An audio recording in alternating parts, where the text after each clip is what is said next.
आज की इस क्लास में मुताला करेंगे बच्चों हमारी दरसी किताब जान पहचान के सबक नंबर 6 का, जिसका उन्वान है गारो।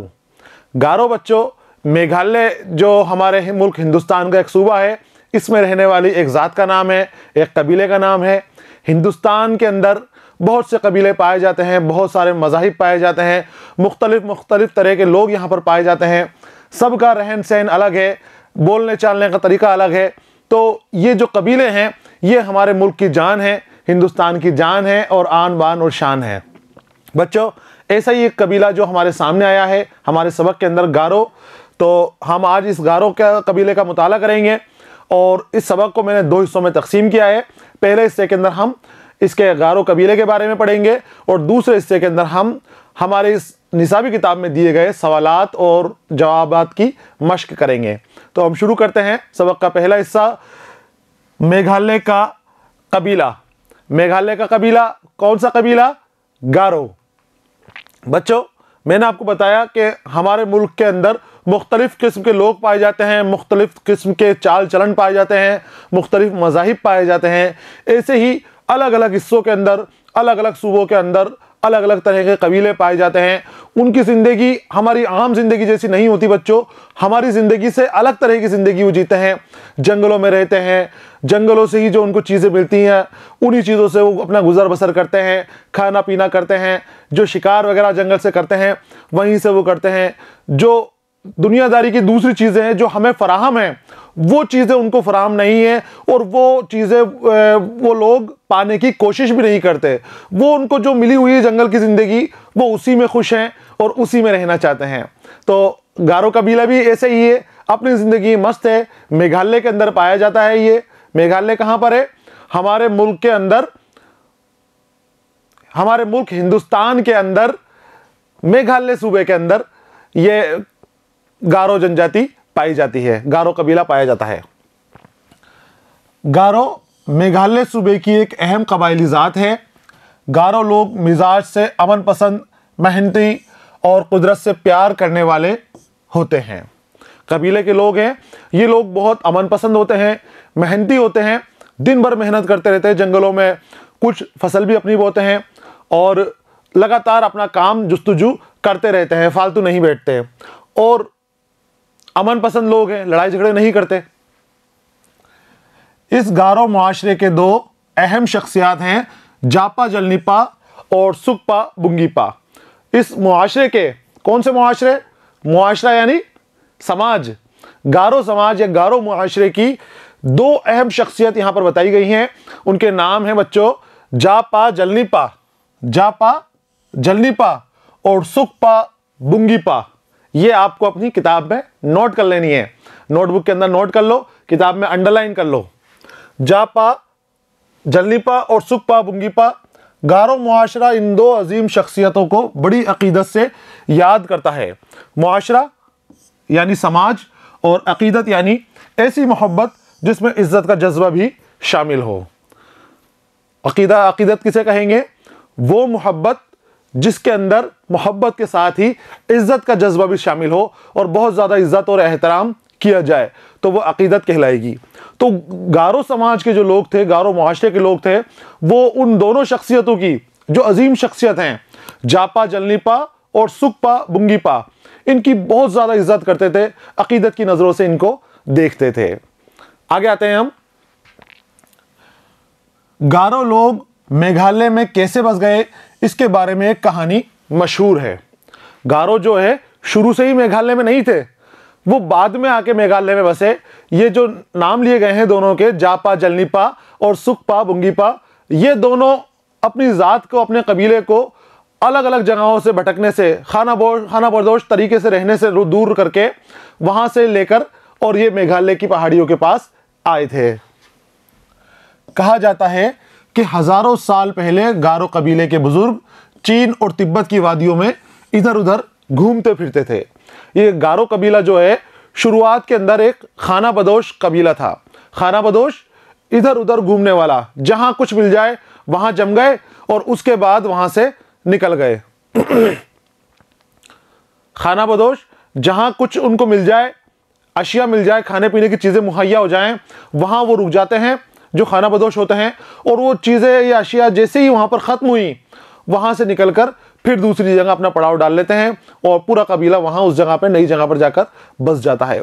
तो इस तरह ही जंगलों में भटकते रहते थे गारो, कभी इस जंगल में, कभी उस जंगल में, कभी इधर कभी उधर, तिब्बत और चीन के आसपास के इलाकों के अंदर ये घूमते रहते थे, भटकते रहते थे। तो जापा और जलनीपा आए और इन्होंने कहा कि नहीं, मुझसे समाज की, हमारे मुआशरे की परेशानियां देखी नहीं जाती, मैं हमारे मुआशरे को, या हम दोनों हमारे मुआशरे को एक जगह बसाएंगे और एक जगह इनको मुकम्मल जगह हम इनको अदा करेंगे। जहां खाने पीने की चीज़ें मिल जाती वहीं ठहर जाते थे। जब खाने की किल्लत हुई तो नई जगह की तलाश में निकल पड़ते थे। बच्चों, आया किल्लत, किल्लत यानी कमी, किल्लत यानी कमी।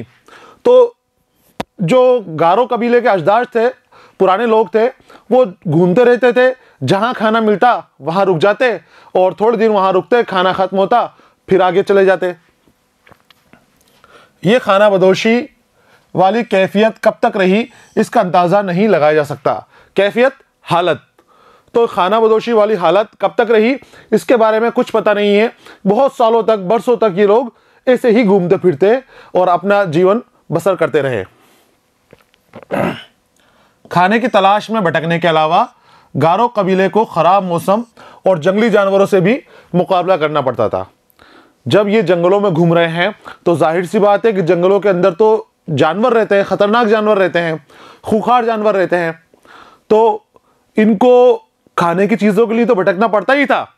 खाने की चीज़ें इनको सही वक्त पर नहीं मिलती थी, साथ ही जंगली जानवरों को भी खतरा था और ऊपर से मौसम बदलता रहता था।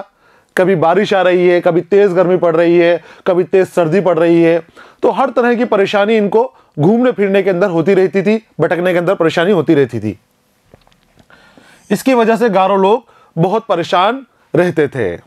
ये यहाँ पर सवाल बन रहा है, गारो लोग बहुत परेशान क्यों रहते थे बच्चों? गारो लोग बहुत परेशान इसलिए रहते थे क्योंकि वो खाना बदोशी से ज़िंदगी जी रहे थे, खाना बदोशों जैसी। अब खाना बदोशों की ज़िंदगी में क्या है कि इधर उधर भटकते रहना पड़ता है, कभी कहाँ जा रहे हैं, कभी कहाँ जा रहे हैं, तो रास्ते में आते जाते उनको खाने की तलाश में भटकना पड़ता था। साथ ही जो घर वगैरह है, हर जगह नए नए घर बनाने पड़ते थे, तंबू गाड़ने पड़ते थे, फिर वहाँ से निकलकर दूसरी जगह जाना पड़ता था, तो उसमें इनको परेशानियाँ होती थी। दूसरी बात ये कि जंगल में जब जाते हैं तो जंगली जानवरों का ख़तरा रहता है, तो इनको जंगली जानवरों का ख़तरा था, उससे ये बच नहीं पाते थे। तो ये कई तरह की इनकी परेशानियाँ जो है इनके सर के ऊपर थी, तो इससे ये लोग परेशान रहते थे और ये चाहते थे कि हम ऐसा कोई मुकाम मिल जाए कि जहाँ सभी चीज़ें हमें सही जगह पर मिल जाए, तो हमें इधर उधर भटकना नहीं पड़े, हम एक जगह बस जाएं। अब ऐसी जगह इनको मिल नहीं रही थी कि जहाँ पर ये बस जाएं, तो ये बेचारे घूमते ही रहते थे, भटकते रहते थे। खाना बदोशी का मतलब है बच्चों ऐसे कबीले जो कोई मुस्तकिल घर नहीं बनाते, यानी बंजारे जैसे। कुछ कबीले ऐसे होते हैं, आज भी आप देखते होंगे आज के आसपास, कि तंबू लगा के, टेंट लगा के, और जहां उनको मौका मिलता है वहां बैठ जाते हैं, कुछ सालों तक रहते हैं, कुछ महीनों तक रहते हैं, और जब वहां पर उनका काम पूरा हो जाता है या वहां से वो ऊब जाते हैं, तो वो उस जगह से निकलकर दूसरी जगह की तरफ चले जाते हैं। वो अपनी जगहें बदलते रहते हैं और उनको कोई बड़ी जगह नहीं चाहिए, सड़क के किनारे, कोई पार्क के आसपास, कहीं भी जहां मन चाहे वहां बस जाते हैं। तो बच्चों यही खाना बदोशी होती है, अपना घर नहीं बनाकर, कच्चे तंबू वगैरह बनाकर, या गाड़ी के नीचे भी रह जाते हैं कई बार, ये अपनी जो इनकी बैलगाड़ी वगैरह होती हैं, तो घर नहीं बनाते और इधर उधर भटकते रहते हैं, घूमते रहते हैं। आगे आते हैं। उन्हीं दिनों गारो मुआशरे में जापा जलनीपा और सुखपा बंगीपा का जन्म हुआ। कब हुआ? जब ये लोग परेशानी में भटकते रहते थे, परेशान थे बहुत ज्यादा, खाने के लिए कोई सामान सही ढंग से नहीं मिलता था, जानवर लगातार हमला करते रहते थे, जंगली जानवरों का इनको खौफ था और मौसम की इनके ऊपर मार थी। तो जब परेशान थे बहुत ज़्यादा, तो उसी वक्त जो अजीम शख्सियत थी दो, उनका पैदाइश हुई। और कौन कौन नाम, क्या नाम थे? जापा जलनीपा और सुखपा बुंगीपा का जन्म हुआ। उन दोनों ने अपने कबीले के लोगों की तकलीफ़ों को देखा और समझा। उन्होंने कबीले के लोगों को इस हालत से निकालकर कहीं अच्छी जगह पर ले जाने का फैसला किया। जब ये थोड़े बड़े हुए तो ये हसास थे अपने मुआशरे के लिए, अपने कबीले के लिए, इनके मन में एहसास था, हमदर्दी थी। ये चाहते थे कि ये परेशानियां जो आ रही हैं, ये तकलीफ़ें जो आ रही हैं, ये दुख और दर्द जो हमारे कबीले को मिले हुए हैं, ये गैर मुनासिब है, ये नहीं मिलने चाहिए। तो इन्होंने कोशिश शुरू कर दी और ये अपने मन में फ़ैसला किया कि हम दोनों मिलकर इस कबीले को इन परेशानियों से निजात दिलाएंगे। कौन से कबीले को? गारो कबीले को। हमारे कबीले को, गारो कबीले को हम इन परेशानियों से जो उनको भटकने की वजह से होती हैं, इन परेशानियों से इनको निजात दिलाएंगे। और दोनों कोशिश में लग गए। अब दोनों जो है अच्छे थे, समझदार थे, तो सभी लोग इनकी बात मानते थे कि भाई ये जो कहेंगे ये सही कहेंगे और ये मुआशरे की भलाई चाहेंगे, मुआशरे की बुराई के काम नहीं करेंगे, हमें कहीं फंसाएंगे नहीं। ये दोनों ने कबीले के लोगों को इकट्ठा किया और बताया कि वो इन्हें खूबसूरत मुकाम पर ले जाएंगे। कबीले के लोग उनकी बड़ी इज्जत करते थे। दोनों ने परेशान थे कबीला, उसी वक्त इनकी पैदाइश हो गई। थोड़े बड़े हुए तो कबीले के बारे में जब इन्होंने परेशानियां देखी तो इनके मन के अंदर एहसास हुआ कि नहीं, हमारा कबीला परेशानी में है, इसको निकालना चाहिए। इन्होंने क्या किया कि अपने लोगों को इकट्ठा किया। कबीले के जो मुअज़्ज़िज़ लोग हैं, बड़े बूढ़े हैं, उनको सबको इकट्ठा किया और इकट्ठा करने के बाद समझाया कि देखो भाई, हमें बहुत ज़्यादा परेशानियां होती हैं यहाँ पर घूमने फिरने के अंदर। हमारे बच्चे, औरतें जंगलों के अंदर जब घूमती हैं तो जानवर हमला करता है, हमें बचने के अंदर परेशानियां होती हैं, खाने पीने के अशिया हमें नसीब नहीं होते। तो हमें एक ऐसी जगह चाहिए कि जहां हमें जंगली जानवरों से, मौसम से हिफाजत हो जाए हमारी, और हमें खाने पीने के लिए भी अच्छी तरह की सारी अशिया मुहैया हो जाए। और कबीले के लोग जो है इनकी इज्जत करते थे, क्योंकि समझदार लोग थे और कबीले की बहबूदी चाहते थे, इनकी इज्जत करते थे। और जो इन्होंने बात कही, कबीले के लोग उसके लिए तैयार हो गए कि हाँ, हम तुम्हारे साथ हैं, तुम जहां लेकर चलोगे हम तुम्हारे पीछे पीछे चलेंगे, हम तुम्हारे आगे हो जाएंगे। उन्होंने उनकी बात मान ली। कहा जाता है कि जलनीपा और बुंगीपा इतने निडर और बासर थे कि जंगलों के खूंखार जानवर भी उनकी आहट सुनकर भागने लगते थे। इनके बारे में बात मशहूर है, कौल है कि जापा, जलनीपा और सुकपा, बुंगीपा इतने निडर थे और इतने बहादुर थे कि इसके बारे में कहा जाता है कि जब ये जंगलों में चलते थे अपने कबीले के साथ, तो जंगली जानवर इनकी आहट सुनकर कि कोई आ रहा है, सुकपा बुंगीपा या जलनीपा बुंगी आ रहे हैं, तो वो उनकी आहट सुनकर भाग जाते थे, गायब हो जाते थे जानवर। इतना इनका खौफ, जानवरों के अंदर खौफ बैठा रखा था इन्होंने। वो खतरनाक तूफानों में भी सही रास्ता और सिमत मालूम कर लेते थे। सिमत यानी बच्चा होता है, दिशा जो अतराफ होती हैं तरफ, तो वो उसको सिमत भी कहा जाता है। और बहुत बहादुर थे, जानवर भी इनसे डरते थे। कौन से जानवर डरते थे? खूंखार जानवर। खूंखार कौन से हैं? खूंखार, लहू पीने वाले। तो खूंखार बोला जाएगा इसको। लहू पीने वाले जानवर भी, खतरनाक जानवर भी, दरिंदे भी कहते हैं जिन्हें, वो भी इनसे डरते थे, वो भी इनसे खौफ खाते थे। और इनको जो दिशाएं होती हैं, अतराफ का इनको बहुत अच्छी समझ थी। बगैर सोचे समझे ये जहां जाते थे सही रास्ता पा लेते थे। रात में भी उन्हें अपने साथियों की रहनुमाई करने में कभी परेशानी नहीं हुई। जब रात को अंधेरा हो जाता है, कुछ नजर नहीं आता, तब भी ये नहीं रुकते और अपने साथियों की रहनुमाई करते, उनको आगे बढ़ने की तरगीब देते थे। अपनी गैर मामूली सलाहियतों की बिना पर पेश आने वाले खतरात का अंदाज़ा कर लेते थे और अपने कबीले को मुसीबतों से बचा लेते थे। इनके अंदर ऐसी सलाहियत ही थी कि इनको पहले से ही कोई परेशानी का अंदाज़ा हो जाता था, कोई आफत का अंदाज़ा हो जाता था कि अब हमें ख़तरा है, तो उससे पहले ही बचाने के वो प्लान बना लेते थे और बचने की तैयारी शुरू कर देते थे। और उस परेशानी से, जो आने वाली आफत है, उससे अपने कबीले को बचा लेते थे। तो कई तरह की मुसीबतों से आपने अपने कबीले को बचाया। इतने बहादुर थे ये जापा, जलनीपा और सुकपा, बुंगीपा। इस तरह सारे गारो एक साथ मिलकर हिमालय की तराई को पार करते हुए ब्रह्मपुत्र नदी की वादी के जानिब बढ़े। ब्रह्मपुत्र नदी हिमालय की वादियों के अंदर है और वो हिमालय की वादियों से आसाम की तरफ आती नदी बहती हुई ब्रह्मपुत्र नदी। तो ये वहां तिब्बत और चीन की तरफ से निकलकर और ब्रह्मपुत्र नदी की तरफ आ गए।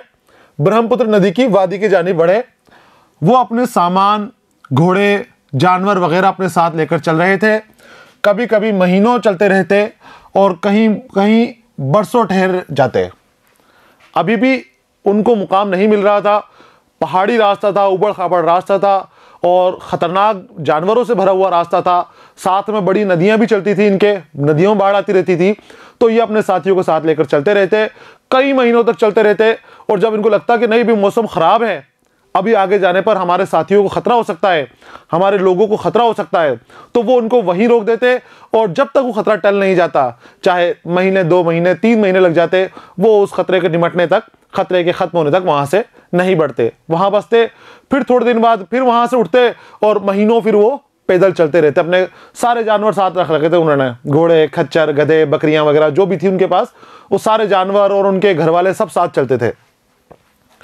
मुद्दतों वो इसी तरह सफ़र करते रहे और हिमालय की वादियों में घूमते रहे।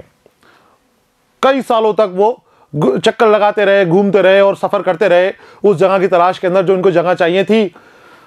और जलनीपा और बुंगीपा ने अपने साथियों को हमेशा आगे बढ़ने की तरगीब दी। जब इतना लंबा सफ़र था, इतना थकाऊ सफ़र था, थकावट वाला सफ़र था, तो कई बार उनके साथियों ने थकन भी हुई उनको, और बैठने की भी कोशिश की, उन्होंने आराम करने की कोशिश की। लेकिन इन दोनों लोगों ने उनको तरगीब देते रहे, तरगीब यानी हौसला अफजाई करते रहे, उन्हें हिम्मत देते रहे कि नहीं, तुम्हें रुकना नहीं है, थकना नहीं है, आगे बढ़ते रहना है, चलते रहना है। अगर तुम चलते रहोगे तो हम ऐसा मुकाम हासिल कर लेंगे, वो ज़मीन हासिल कर लेंगे जो हमें खुशियों से भर देगी, जो हमें ऐसी ज़िंदगी देगी जिसकी हमने पहले सोच भी नहीं सकते थे। आगे आते हैं हम। बरसों की तकलीफदह सफ़र के बाद गारो कबीला आसाम के मैदानी जंगलों में आ पहुंचा। बरसों के तकलीफ देने वाले सफ़र को करने के बाद गारो कबीला कहाँ पहुंचा? आसाम के मैदानी जंगलों में, ब्रह्मपुत्र नदी को पार करके उसके पास के इलाकों के अंदर, आसाम के हिस्से के अंदर आ गए। ये कहा जाता है कि उनका पहला पड़ाव कूच विहार के जंगल में पड़ा। उस ज़माने में कूच विहार पर आसाम के राजा का कब्जा था। बरसों का सफ़र करके, मुद्दतों से चलते चलते आसाम के खुले मैदानों में आए और यहाँ पर आपने कूच विहार के अंदर पड़ाव डाला। कूच विहार के ऊपर उस वक्त आसाम के राजा का कब्जा था, आसाम के राजा की हुकूमत चलती थी। तो राजा ने सोचा कि इतना बड़ा कबीला उठकर आया है, कहीं मेरी ज़मीन पर कब्जा नहीं कर ले। तो अपनी ज़मीन पर कब्जा करने के डर से उसने उन्हें रोक दिया कि नहीं, मैं अंदर नहीं आने दूंगा तुम्हें अपनी ज़मीन के ऊपर, मैं यहाँ से तुम्हें आगे नहीं बढ़ने दूंगा। देखो बच्चों, पहले तिब्बत है, तिब्बत के बाद आसाम है, और आसाम के बाद हमारे हिंदुस्तान की तरफ मेघालय है। तो ये आसाम को पार करके मेघालय की तरफ आना चाहते थे, लेकिन आसाम के राजा ने इनको बीच में ही रोक दिया और कह दिया कि नहीं, अब आगे नहीं आओगे, यहीं रुकोगे, मैं तुम्हें आगे आने नहीं दूंगा। राजा ने क्या सोचा कि ये लोग पूरा कबीला लेके मेरी ज़मीन के ऊपर कब्जा करने आ गए, मेरी हुकूमत छीनने आ गए। तो उसको समझाया गया कि नहीं, ऐसा नहीं है, हम तुम्हारी हुकूमत लेने नहीं आए, हम तो आगे जा रहे हैं, मुस्तकिल जगह ढूंढ रहे हैं जहाँ पर हम रह सकें, आराम कर सकें। हमें ये जगह अच्छी नहीं लगी, हम यहाँ पर आराम नहीं कर सकते, हमें आप आगे जाने के लिए रास्ता दे दीजिए। तो काफ़ी समझाने के बाद वो राजा शरीफ था, वो मान गया। तो जो राजा का कब्जा था आसाम के ऊपर, उसने गारो कबीले को आगे बढ़ने से रोक दिया। किसने रोक दिया? राजा ने गारो कबीले को आगे बढ़ने से रोक दिया। वजह मैंने आपको बताई है। उसको लगा कि ये लोग मेरी ज़मीन के ऊपर कब्जा करने आ गए, मेरी हुकूमत तोड़ने आ गए, तो उसने उनको रोक दिया आगे जाने से। गारो कबीला पहले से ही अमन पसंद था, उसने लड़ाई का रास्ता नहीं अपनाया। बहादुर तो थे लेकिन अमन पसंद थे, लड़ना नहीं चाहते थे।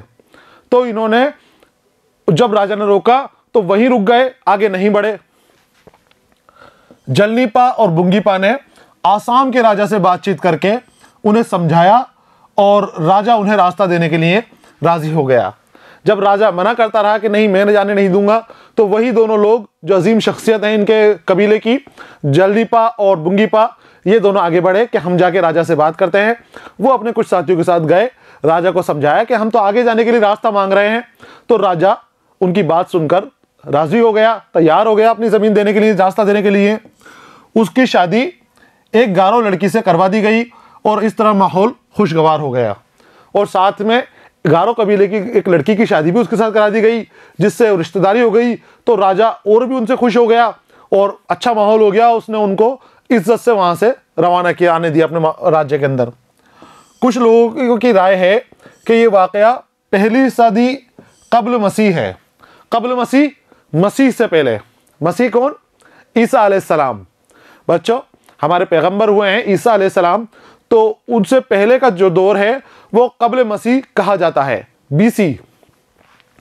हजरत ईसा की पैदाइश से पहले KM कब्ल मसीह या BC पहले का वाक़या है, BC का वाक़या है। और उस वक्त ये वाक़या हुआ तो जब वहाँ पर कूच बिहार के ऊपर आसाम के राजा की हुकूमत थी। आज कूच बिहार का इलाका मगरबी बंगाल में शामिल है। ये हिस्सा अब कहाँ गया? मगरबी बंगाल के अंदर शामिल हो गया कूच बिहार का हिस्सा। उस वक्त ये आसाम के अंदर आता था। कहा जाता है कि गारो कबीले के कुछ लोग कूच बिहार में बस गए थे। आज भी कूच बिहार और आसपास के इलाके में गारो कबीले के लोग आबाद हैं। जब ये कूच बिहार से गुजर रहे थे और राजा भी इनसे खुश हो गया, राजा से जब इन्होंने गारो कबीले की लड़की की शादी कर दी तो राजा ने इनसे कहा कि आप जाते हैं तो जाएं और यहाँ रहना चाहते हैं तब भी मुझे परेशानी नहीं है। तो जो गारो कबीले के कुछ लोग थे वो कूच बिहार में ही रुक गए थे, तो वो वहाँ बस गए थे। तो उनकी जो कबीला है वो वहीं रह गया, थोड़ा बहुत कबीला, थोड़े लोग, और वो आज भी उस इलाके के अंदर मिलते हैं, गारो कबीले के कुछ लोग कूच बिहार में। उसके बाद जो जापा, जलनीपा और सुकपा, बुंगीपा के साथ जो लोग थे वो आगे बढ़े। वहाँ से निकलकर अब जलनीपा और बुंगीपा अपने कबीले को गारो पहाड़ी की वादियों में चलने की सलाह दी। उन्होंने देख लिया अब कूच बिहार के पास ही था मेघालय, तो वो देख के कि अब हमें वो गारो पहाड़ी के अंदर चलना है। ये वादी बेहद खूबसूरत थी। यहाँ की पहाड़ी झरने, जंगली फूल, फल, जड़ी बूटियाँ, जानवर और परिंदे माहौल को बेहद खूबसूरत बना रहे थे। ज़मीन भी ज़रख़ेज़ थी, इसलिए उन्होंने वहीं बसने का फ़ैसला कर लिया। जब वहाँ पर गए ये वादी के अंदर, हिमालय की वादियों के अंदर जो मेघालय है, और मेघालय के अंदर ये गारो लोग गए गारो पहाड़ी के पास, तो इनको बहुत अच्छा माहौल मिला। वहाँ पर अच्छे जंगल, घने घने जंगल, खूब पेड़ पौधे, फल, पत्तियाँ, फूल और जड़ी बूटियाँ। उनके जो मैदानी हिस्से थे उसमें ज़रख़ेज़ ज़मीन थी। ज़रख़ेज़ यानी उपजाऊ, ज़्यादा फसल देने वाली, जिसमें सभी तरह के चीज़ें, जरासीम वगैरह ज़मीन के अंदर पाए जाएं, मिट्टी के अंदर पाए जाएं। और वादी है दो पहाड़ों या पहाड़ियों के बीच का हिस्सा, घाटी, जिसमें छोटे छोटे से मैदान भी होते हैं और वहाँ फसलें भी की जा सकती हैं। पानी वगैरह खूब अच्छी कैफियत से वहाँ पर मिलता है। तो उस जगह के ऊपर गारो कबीले को इन लोगों ने पहुँचा दिया। आज ये इलाका गारो कबीले की असल रिहाइश का इलाका बन गया है। गारो कबीले इसे मुक़द्दस ज़मीन मानता है। जब वो मेघालय की घाटियों के अंदर पहुँचे, मेघालय की वादियों में पहुँचे, उन पहाड़ों की, तो वहाँ उनको बहुत अच्छा लगा और वहाँ बसने का फ़ैसला कर लिया कि नहीं, अब हम यहीं बसेंगे। सुकपा, जलनीपा और उन दोनों शख्सियतों ने भी यही कहा कि हम यहीं बसेंगे, यहाँ बस जाते हैं। तो लोग बसने को तैयार हो गए और आज इसी इलाके के अंदर गारो लोग बसते हैं और वो इस इलाके को अपने लिए मुक़द्दस यानी पाकीज़ा, जिसकी बहुत ज़्यादा इज्जत की जाए, मुक़द्दस सरज़मीन मानते हैं। गारो शुरू से ही कुदरत के मुख्तलिफ वसाइल की तलाश को ही अपना शौक़ मानते हैं। वसाइल यानी वसीले की जमा, ज़राई। कुदरत के वसीले के ज़रिए ही अपनी ज़िंदगी गुजारने की शुरू से तलब रखते हैं और वही इन्होंने अपने नीयत के मुताबिक ही इन्होंने अपनी ज़िंदगी बसर की, उसी के मुताबिक ही अपने ज़िंदगी के ऊपर चले।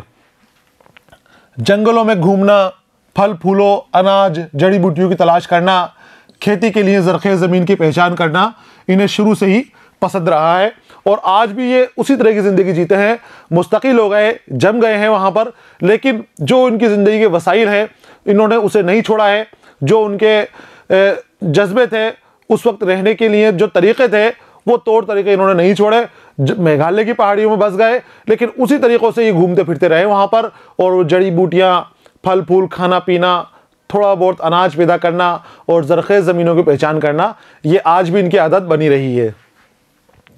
आज भी गारो कबीले के लोग अपने रिवायती हुनर को कायम रखे हुए हैं। गारो कबीला और गारो तहज़ीब हिंदुस्तान की शान है।